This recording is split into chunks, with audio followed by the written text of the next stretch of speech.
Chunabhatti firing मामले में एक की मौत हो गई थी, 4 जख्मी थे।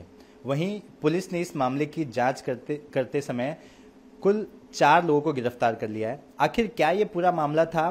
क्या ये मुंबई में गैंग वॉर जैसी स्थिति थी और फिलहाल की स्थिति क्या है, ये समझने के लिए हमारे साथ डीसीपी हेमराज सिंह राजपूत जी, उनसे हम बात करेंगे। सर, ये जो इंसिडेंट है मुंबई ने कई सालों बाद विटनेस किया है, क्या पूरा मामला है? कल दोपहर चूनाभट्टी के आज़ाद गली एरिया में एक फायरिंग का इंसिडेंस हुआ जिसमें एक की डेथ हुई थी और 4 इंजर्ड थे। इस सिलसिले में जो इंफॉर्मेशन मिली उसके तहत हमने ऑफेंस रजिस्टर करते हुए 4 एक्यूज़ को अरेस्ट भी किया है। चारों एक्यूज़ जो है उनमें से 2 एक्यूज़ का प्रीवियस रिकॉर्ड है 2019 का, उसके बाद में कुछ उनका रिकॉर्ड नहीं था।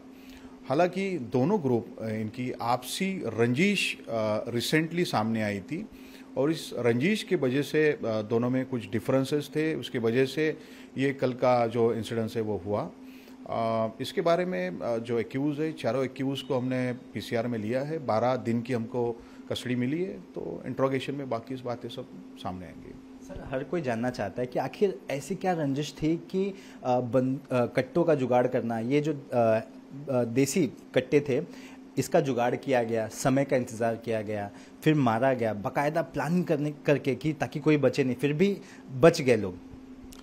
इसमें जो डिसीज्ड है वो डिसीज 2016 के एक मोका केस में अंदर थे। रिसेंटली 2 महीना पहले ही उस मोका केस से एक्विटल होके वो बाहर निकले थे और एक ही एरिया से दोनों ग्रुप रहने वाले हैं। तो कुछ डिफरेंसेस उनके छूट के आने के बाद में दोनों ग्रुप्स में थे, तो उसकी तहकीकात हम करेंगे। मतलब अभी तक पिक्चर साफ नहीं हो पाए कि इतनी बड़ी रंजिश के लिए जो फायरिंग का है उसका बैकग्राउंडर क्या है, मतलब क्यों फायरिंग की गई?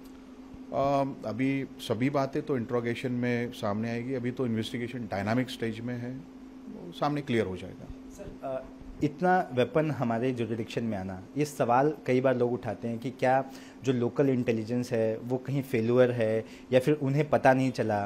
क्या ऐसे समय में, मतलब ऐसे वेपन्स आ जाते हैं, तो क्या हमारा इंटेलिजेंस कहीं फेल्यूर है इसमें? इस साल जोन 6 एरिया में अब तक 8 हमने आर्म्स एक्ट की केसेस किए, जिसमें 325 मतलब फायर आर्म हमने सीज किए हैं।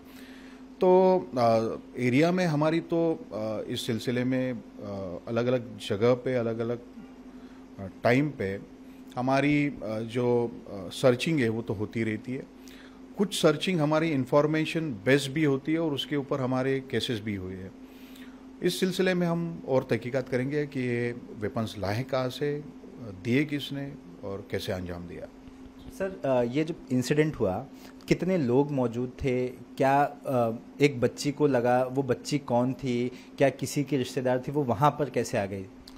ये जो इंसिडेंस हुआ एक बाइलेन है, बाइलेन के अंदर हुआ और एक फोटोग्राफी शॉप था, वो शॉप के अंदर हुआ। तो इस सिलसिले में जो डिसीज़ है, डिसीज़ के साथ वाले लोग कुछ इंजर्ड हुए। साथ में एक वहाँ से गुजरने वाली एक लड़की थी, उसको भी हाथ को ये बुलेट इंजरी हुई है। तो इस सिलसिले में जो रिलेटेड लोग ही इसमें थे। सिर्फ एक लड़की जो है जो वहाँ से गुजर रही थी, उसके ऊपर इसमें उसमें जख्मी हुई है। सर, कुल कितने आरोपी हैं? 4 हमने गिरफ्तार कर लिए, और कितने इस पूरी गैंग में शामिल? इसमें जो विटनेसेस है उनका जो हमने एफआईआर लिया है उनके हिसाब से उन्होंने 4 लोगों का जिक्र किया था। वो चारों लोग हमने अरेस्ट किए और वही 4 लोग जो थे वो फायरिंग में भी थे। तो मतलब इसमें अब आगे की कड़ी ये होगी कि बंदूक किसने दी, क्या है, तो तमाम आरोपी और भी बढ़ सकते हैं। देखिए, ये अभी तहकीकात इन्वेस्टिगेशन की बात है जिसमें अब आज हम शुरू करेंगे। 12 दिन की कस्टडी है, कस्टडी के बाद में सभी बातें क्लियर होगी। आप लोगों से क्या कहेंगे? इतना बड़ा हादसा हुआ है, सेफ्टी को लेकर या फिर आइज एंड ईयर्स को लेकर, जिस तरह से लोगों से भी हम अपील करते आ रहे हैं, उसको लेकर क्या कहेंगे? देखिए, जोन 6 में अब तक जो इन्फॉर्मेशन लोगों से मिली है, उस लोगों से मिली हुई इन्फॉर्मेशन के ऊपर हमने अमल किया, जिसमें आज तक इस साल में हमने 8 मोका केसेस लगाए थे। इसके साथ में एमपीडीए के 3 मामले हमने दर्ज करवाए और 3 हार्डकोर क्रिमिनल्स को हमने 1 साल के लिए जेल के अंदर डाला है।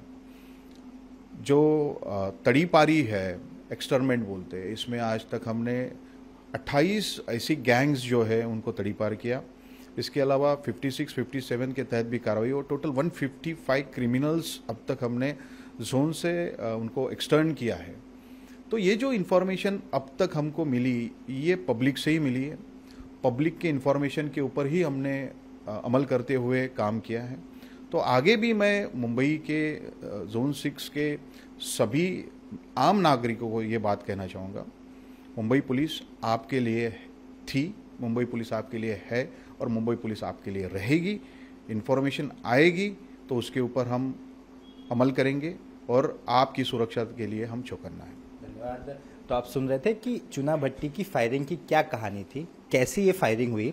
इस मामले में 4 लोगों को गिरफ्तार कर लिया गया है, चारों फिलहाल पुलिस की कस्टडी में है। इसमें क्या कुछ कहानी है, आखिर उन्होंने ये कैसे प्लान किया, बंदूक कहाँ से लाई, तमाम सवाल है जिसके जवाब ढूंढने के लिए पुलिस आरोपियों का कस्टोडियल इंटरोगेशन करेगी और कई सारी चीजें सामने आएंगी। कैमरा पर्सन मिलिंद सालवे के साथ सूरज ओझा, इंडिया टीवी, मुंबई।